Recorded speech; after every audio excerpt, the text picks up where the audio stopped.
We do each week have something called a community moment. It's a chance to hear from someone in the Oasis community. Because it really is just kind of a short thought for the day that lasts 10 minutes or less. It's like sometimes it's a life experience you've had that you want to share with us. Sometimes it's an idea from a book you've read, or perhaps a topic that you're very passionate about. And so along with the theme, the person scheduled to give a community moment is Mike Nelson. But I got an email from him yesterday morning that his RV broke down in the middle of nowhere. And he was not going to be able to get it worked on until Monday. Obviously he's here, so that's some kind of a story. No, if you're interested in his RV breakdown story, ask him about it.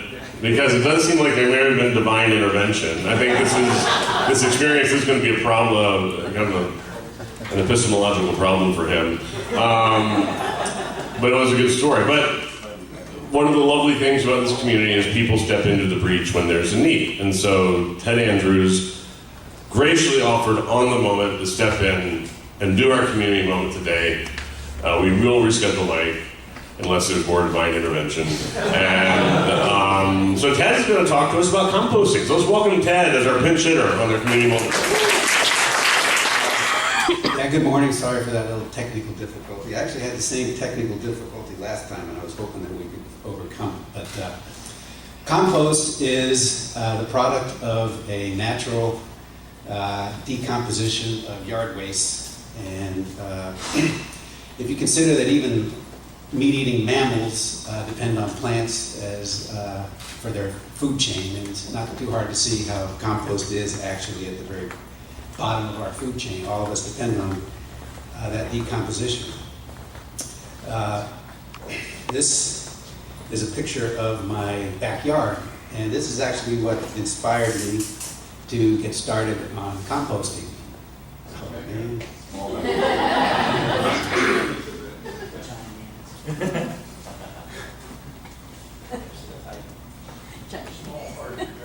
I'll take it.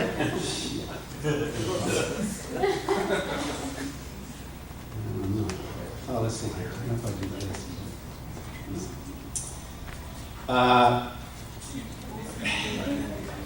this. So, anyway, if you can see this picture here, unfortunately I don't have, you'd see that we have a big backyard with an easement in the backyard. And when we got that, we looked out in the back, and it was a big wide expanse of St. Augustine grass. And the real estate agent said, yeah, you can put a swimming pool in the back. But instead, we decided we would just plant a bunch of trees. And that's what we did. We planted a bunch of fruit trees in the backyard. And since the backyard already had 2 oak trees, a big palm tree, and a pine tree, we soon had a lot of plants. And what little bit I knew about composting at the time was that if I pushed all this into the corners of the yard, it would eventually disappear and I'd be on my merry way. Well, obviously, that didn't happen, and it didn't take very long for my wife to start complaining that when were these piles going to disappear. So I decided I would build some compost bins, and we found some good designs that we could build. There were 4x4x4, which are actually pretty large compost bins made out of 2x4s, and tacked them together with some chicken wire. And but while we were putting this together, I mean, I was just doing this to organize all this waste. But it so happened that as I was looking at these designs and I was on these composting websites, I realized that there was more to composting than what I had originally assumed. And basically, you've got 2 types of composting. You've got what's referred to as cold composting, which is what I was inadvertently doing, where you just let nature take its course, and it will take its course, but it'll take 2 to 3, maybe 5 years. Wood, probably even longer than that. Or if you do hot composting, which is where you learn a little bit about the process and you apply it to composting, you can get very good compost in 1 to 3 months if you're diligent about it. And basically, there's 5, well, I guess let's see here. So you may ask, why is hot compost so much more efficient than cold compost? And the reason is that the most efficient bacteria for decomposing yard waste is bacteria that is comfortable at about 100 to 140 degrees Fahrenheit. And so you want to keep your compost pile at that temperature roughly, so that these most efficient bacteria are the ones that are doing the work. Now, bacteria are roughly classified by composting scientists as the low temperature bacteria, which operate roughly at 55 degrees. Then you got mesophilic and thermophilic bacteria. So if you start with an ambient temperature of roughly 55, say, then you've got the low temperature bacteria working. But as they work, they'll be generating heat, and so your compost pile will start heating up, and then they'll fall out of the mix, and then the mesophilic will start taking over, and they'll continue generating heat, and you need to get your thermophilic working, and your compost pile will really be humming there. So at any rate, I decided I'd look into a little bit of how this worked, and I found that there were 5 ingredients that all composting, whether it's cold or hot, needs to have. And of course, the first you need the microorganisms, and those are available everywhere. All garden soil has it basically. Very little, few gardens wouldn't have this in it. So you just, when you start your compost pile, you would just throw some garden soil in there, and you've got the microorganisms. Then you need the raw material, which is largely carbon material, carbon-rich material like leaves, dried leaves, and branches and stuff. You need your nitrogen, which is, say, grass clippings, typically green grass. Your food waste from your kitchen would be that. You need oxygen in the form of air, and you need water. And so that, for cold or hot, you need all of those 5 ingredients. Now, if you want to do hot, you also need to shred all these materials. And the reason why is that you want to get these materials in as small a form as possible to increase the surface area, so that these bacteria are more efficient. They can do it all. So you need to shred, and the other thing you need to pay attention to is your carbon-nitrogen ratio. And basically you want to aim at about 30 to 1 ratio of carbon to nitrogen.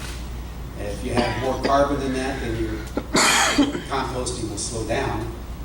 The process will slow down. And if you have more nitrogen than that, then your compost pile will stink, which probably is the thing that everyone knows about compost piles, that they might stink.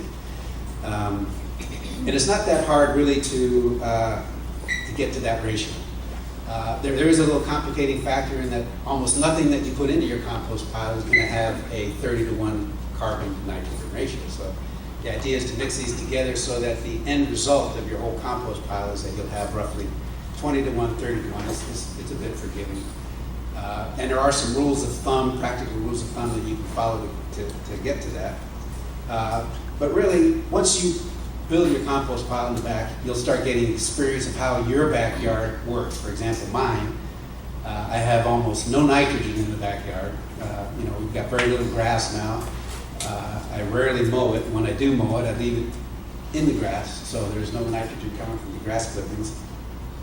And I've got massive amounts of carbon. So obviously, I've got one of the ingredients missing to do composting back there. So you can use alfalfa meal. A lot of people refer to alfalfa meal as like the composting magic ingredient. And it really is pretty good. Basically, I would take the pile of leaves, I'll shred them, I'll start stacking it into the compost pile, and about every 5 or 6 inches, I'll spread about a quarter of an inch of alfalfa meal over that, water it, and continue going. And by the next day, that pile will be up to 120, 130 degrees Fahrenheit. I mean, it's just absolutely amazing. One time, I had an especially large amount of leaves that I had in store. So I filled the compost pile all the way up to the very top with freshly shredded leaves and little alfalfa and stuff. And that temperature went almost to 190 degrees Fahrenheit, which really after you get to about 140, 150, 160, it starts becoming a little bit counterproductive because you're killing a lot of the composting bacteria that are in there to begin with. But it is kind of fun, and you do get bragging rights in your neighborhood. And it actually does have some benefits as well in that if you have any plant diseases or weed seeds in there, or even if you've got cat feces or dog feces in there, then this really high temperature will sterilize all that stuff. But the best thing is just to keep those things out of your compost pile. You have to have a lot of confidence to try to do that. One thing also with hot compost material is that size matters. In other words, you need to have your compost bin to be an adequate size. It has to be large enough so that it retains the heat, and it has to be small enough so that you get good air circulation through your compost pile. One tip, and I see I'm not the only one that learned this the hard way, as I was talking to James before the meeting there, is I was throwing my food scraps on top of the compost pile, and it wasn't long before I noticed that we had a seething mass of maggots in there. And at first I was kind of excited. I figured that was all part of the web of food, and here it is, it's all decomposing in one big happy family, until I kind of started thinking, well, they're nice friendly maggots today, but tomorrow they're going to be flies. So I found that the best technique was to, before throwing in the food waste, you dig a little hole in your compost pile, put in your food waste, take a machete, chop it into your compost pile, and bury it. And I can honestly say that in the 15 years since I learned that little trick, I have never had any bad smells come out of the compost pile, never had any pests, no flies, no snakes, no rats, no mice. I mention that because everybody, or a lot of people that haven't really tried composting, only hears these rumors about all these bad things that compost piles have. I have never had any of those there. In fact, I've had rats in my house, but I've never had them in my compost. Obviously, you don't want to compost with meat, oil, fat, grease, dairy products, things that will attract the pests and stuff. And some good news is that no matter how many mistakes you make while you're doing your composting, at the end, you will have some really good soil additive for your garden. We know that composting is good for the environment. Roughly 30% of the waste that a house generates could be composted. So, including each person here, on average, probably generates about 100 pounds of food waste per year. So if you're thinking that maybe you said you don't have a backyard, that you don't need to compost your food, there is actually an option for you to do so, and it's called worm composting. I wish I had the picture up here because you guys would be grossed out and instantly never do that composting. But worm composting is actually a very neat technique, and it's basically a little box where you put some red regular worms in it, and you add the food to here, and the amount of, they kind of adjust, the number of worms in there will adjust to the amount of food that you're putting into the bin. And if, just like with normal composting, if you follow the basic rules, you will have no smell from this worm composting. You can put it under your table, you can put it in the kitchen, and it's really, really a neat, what would you say, alternative. So if you've got an apartment, especially if you've got kids, you can imagine them, they'll absolutely love this thing. I suggest that you go online and look up worm composting and try it for yourselves. So that's it. I'm sorry you couldn't see the pictures. You guys missed a hell of a